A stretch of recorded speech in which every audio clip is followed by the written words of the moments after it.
5, voilà qu'en littérature, au Québec, il y a l'enquêteur du paranormal 4. Il y a eu le 1, le 2, le 3, voici le 4. C'est publié par Christian Page aux éditions Publistar.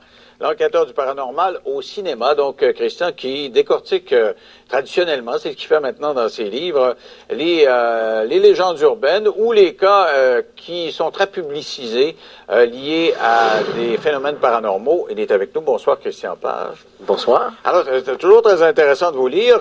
Vous vous intéressez à des cas qui ont été mis en évidence. Vous l'avez fait dans plusieurs livres. Et vous décortiquez. Des fois, ça finit avec des doutes. Des fois, ça finit par, tiens, ça n'a pas d'allure, cette affaire-là. Voilà. Alors, vous avez pris une série de films.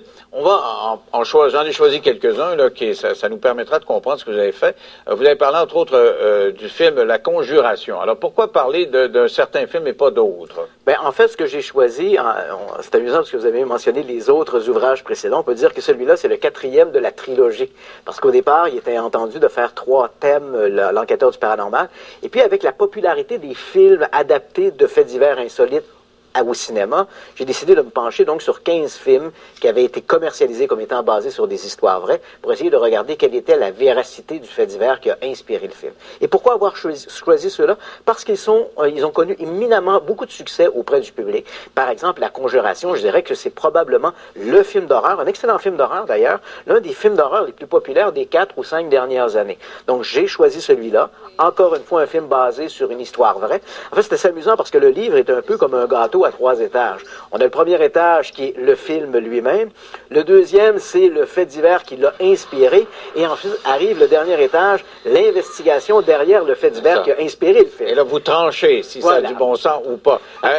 C'est un cas, La Conjuration, ça m'a fait penser à L'Exorciste. Oui, absolument. Donc, qui a été un méga succès dans les années 70. Là, c'est un peu la même idée. C'est-à-dire que là, c'est la possession. Voilà, c'est un phénomène de possession. Donc, on a une histoire qui se passe au milieu des années 70. Et là, va intervenir un couple de démonologues américains, le couple Warren, très populaire, très connu dans le milieu du paranormal. Ces gens-là vont débarquer sur place, vont conclure que la famille est aux prises avec des entités malveillantes, et principalement la mère de famille, parce qu'on est en présence d'un couple et de 5 enfants, 5 jeunes femmes. Et là, les Warren vont conclure que la dame en question est possédée. On va procéder à un exorcisme pour libérer finalement la famille de ces esprits malveillants. Donc ça, c'est le propos du film. C'est à partir d'un fait divers qui est réel. Effectivement, voilà. Ils ont enquêté. Puis, alors, les conclusions, pour vous, vous êtes allé sur place, vous avez rencontré du monde. Alors, c'est quoi les conclusions? À mon avis, le fait divers lui-même a été rapporté par la famille Perron, qui ont été aux prises avec les événements.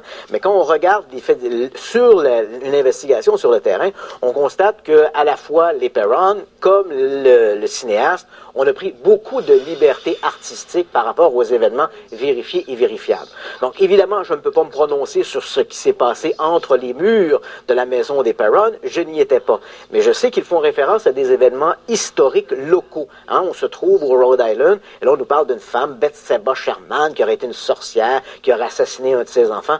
Tout ça, c'est un petit peu de la frime. Donc, on en met beaucoup plus pour épater la galerie, parce qu'une vérification sur le terrain ne va pas dans ce sens-là. On voit qu'ils ont pris des événements locaux, les ont modifiés pour les ajouter à la légende. Et il y a quand même des phénomènes, c'est le cas de L'Emprise, le film L'Emprise qui a été aussi un grand succès, qui vous laisse un petit peu plus dubitatif. C'est moins clair si c'est si faux que ça. Alors. Voilà. Au début des années 80, ce film-là a pris l'affiche, basé sur une histoire vraie. J'imagine, ça l'a émerveillé ou terrifié, puis je dis, me serait plutôt de dire, les cinéphiles, c'est l'histoire d'une dame qui disait être agressée sexuellement par une entité invisible. Même Martin Scorsese avait dit de ce film, c'est le film le plus terrifiant après l'exorcisme. Alors, je me suis rendu là-bas, j'ai rencontré les enquêteurs originaux. Bon, il y a tout, évidemment, on le comprend, le cinéma n'est pas un documentaire, c'est un film de fiction, et l'objectif premier est de divertir le téléspectateur. Dans le cas de L'Emprise, une équipe de parapsychologues de l'Université de Californie avait enquêté sur ces événements, et même s'ils n'ont pas pu documenter les soi-disant agressions sexuelles, qui est quand même l'élément marquant du film, reste qu'un ensemble de phénomènes à caractère paranormaux ont été enquêtés, étudiés, observés par les enquêteurs sur le terrain. Il y a eu des témoins, il y a eu beaucoup de témoins. Des films ont été tournés, et j'avoue qu'à ce niveau-là, je n'ai pas, moi, d'explication. Je pense que ces gens-là ont réellement été témoins de phénomènes qui, encore aujourd'hui... Vous n'êtes pas capable de me dire qu'elle a été agressée sexuellement, mais vous dites qu'elle portait quand même des ecchymoses, des fois. Voilà, on a prétendu qu'elle avait des ecchymoses. Un de ses fils a assisté de manière, disons, partielle à l'une de ces fameuses agressions. Alors, à ce niveau-là, difficile de jauger quelle est la portée ou la réalité de ces manifestations. Une chose est certaine, cette dame-là, de son vrai nom Doris Biter, disait que chez elle, il y avait des manifestations troublantes, des portes d'armoire, par exemple, qui s'ouvraient, se fermaient toutes seules, des meubles qui se déplaçaient, des coups frappés dans les murs, des odeurs nauséabondes qui circulaient dans la maison. Et tout ça a été constaté, enquêté, documenté par les enquêteurs de l'équipe de parapsychologues de l'Université de Californie. Alors, à ce moment-là, je reste, comme vous l'avez dit, dubitatif là-dessus. Je me dis, je ne peux croire que tous ces gens-là ont halluciné et l'idée d'une supercherie me semble excessivement OK, donc la conjuration, vous dites, si tiré par les cheveux, ça n'a pas de bon sens. L'emprise, peut-être, parce qu'il y a beaucoup d'enquêteurs qui ont peu de réponses, mais qui ont des faits objectifs. En tout cas, ils ont beaucoup de témoins là, qui ont des choses. Un autre film qui s'appelle La Possession, ça, c'est des objets maudits. C'est une espèce de petite boîte qui apporterait le malheur, la malédiction. Là, on voit bien comment on passe d'une légende urbaine à un film. Là, on est très éloigné, en fait. Le film est très éloigné du fait divers. Tout ça commence en 2003 sur eBay, donc un type qui met en vente une boîte. C'est une boîte à vin qui a été commercialisée à la fin des années 40. C'est un objet qui n'était pas un objet de luxe, donc la plupart de ces boîtes-là aujourd'hui ont été détruites. Donc, c'est une petite boîte à vin, comme on peut l'imaginer, qui en circulait beaucoup à l'époque. On a un petit tiroir avec 2 portes, on mettait nos bouteilles de vin.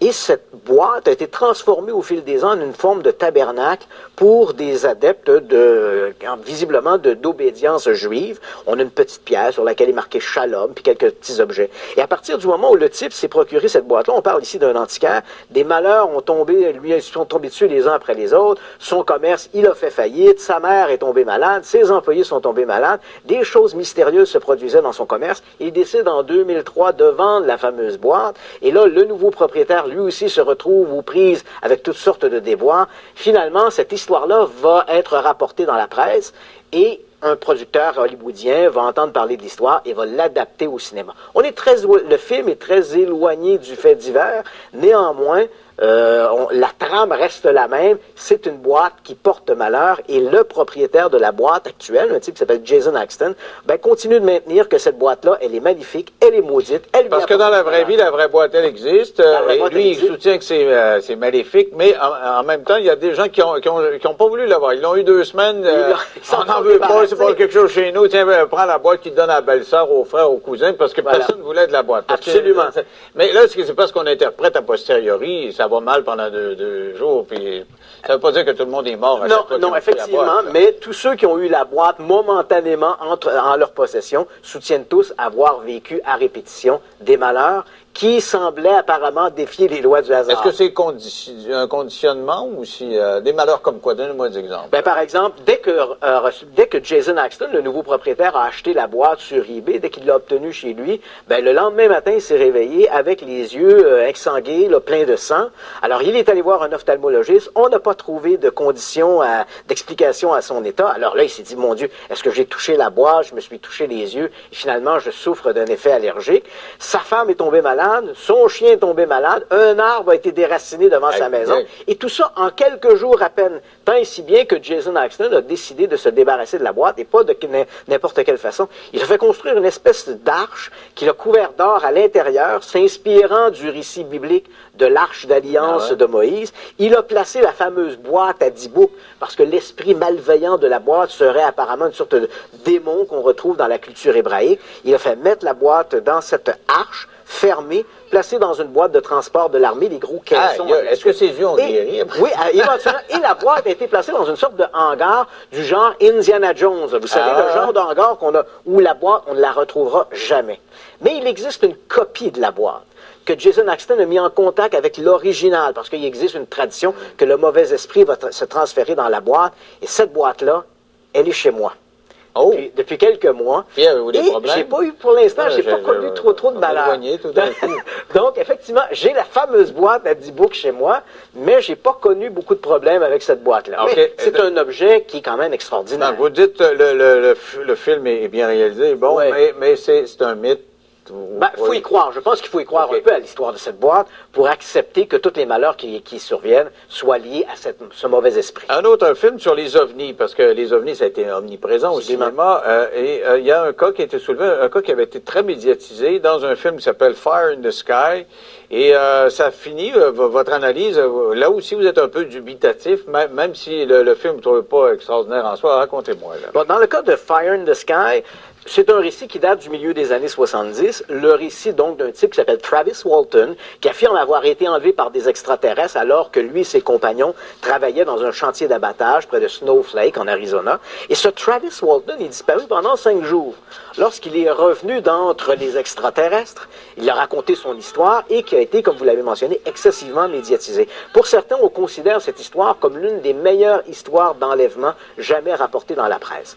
Beaucoup de gens ont critiqué cette histoire-là, notamment les sceptiques aux États-Unis ont dit « Oui, mais peut-être que Walton voulait faire de l'argent. Est-ce que lui et ses compagnons auraient monté tout ce canular-là pour passer dans les journaux? » Bon, il y a toutes sortes de raisons qui pourraient expliquer pourquoi l'histoire a été inventée. Néanmoins, il faut reconnaître qu'avec les années, ce groupe de bûcherons, on parle de 7 bûcherons, le film en présente 6, mais dans la réalité, ils étaient 7. Ces gens-là n'étaient pas des amis très proches les uns des autres. Même un des bûcherons s'était joint au groupe la veille. Donc, on ne parle pas ici d'amis qui sont là, croix de bois, croix de fer, si je mange, je vais en enfer, là, qui sont pas... Et ces gens-là, malgré les années, la plupart d'entre eux se sont brouillés. Seulement 3 d'entre eux sont restés amis. Les autres ont quitté la région de Snowflake. Ils se sont brouillés. Et malgré les années écoulées, et là, on parle d'une histoire qui s'est produite en 1975, malgré les années écoulées, même si certains d'entre eux ont reçu des offres assez importantes pour avouer le canular, aucun d'entre eux n'est jamais revenu. Et vous dites que le polygraphe, ils ont tous passé le test du polygraphe. Et vous dites un individu à la limite pourrait se passer outre le polygraphe, c'était plus intelligent, plus en maîtrise de ses émotions, mais pas cette. Voilà. Si on avait ici des spécialistes du polygraphe, vous dirait qu'une personne ou 2 réussissent à passer le polygraphe, c'est possible, mais que 7 personnes passent le polygraphe, un test d'ailleurs qui a été mené par des agents de sécurité reconnus, donc des professionnels, et que ces 7 personnes réussissent à passer le test du polygraphe, et qui, 35 ans plus tard, continue de maintenir la même histoire, malgré des offres financières importantes, ça me paraît difficile d'expliquer. Alors là, cette histoire-là finit par un doute. Alors, vous avez une pléthore d'histoires de la sorte dans ce livre qui s'appelle L'enquêteur du paranormal au cinéma. Des fois, ça se termine en pout-pout-pout, puis des fois sur un doute. Hey, vous aurez pu, matière, là, après 4 livres, puis des téléséries, puis des documentaires, il y aura plus le paranormal. Vous avez fait le tour. Là, le paranormal. Vous en allez dans un régime hypotoxique ou je sais pas quoi. Le paranormal est un terreau très fertile. Ah, il y en a encore tout le temps? Oui, il y en aura toujours, je crois. Merci beaucoup, Christian Page. Toujours un plaisir. C'est le retour.